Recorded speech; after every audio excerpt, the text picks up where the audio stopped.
What's going on, everybody? This is Jay with 727 MegaRc. What you see is my Eslide. It's an old TC4 Team Associated car that I turned into a all-wheel drive 1/10 scale drag car.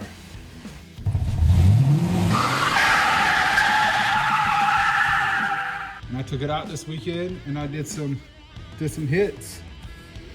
I got a lot of work to do on the car, so I got to figure out the front and rear diffs because they're too loose. So I got to go through them and see if I can tighten them up and clean them up.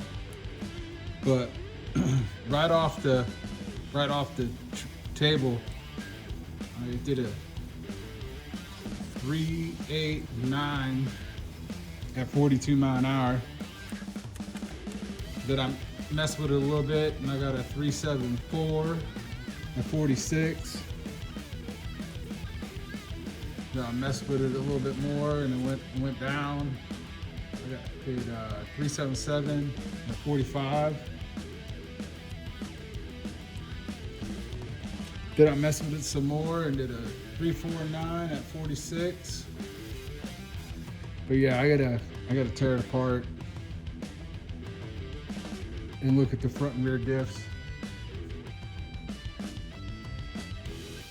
Hope you all enjoy the video. Please give it a like and subscribe.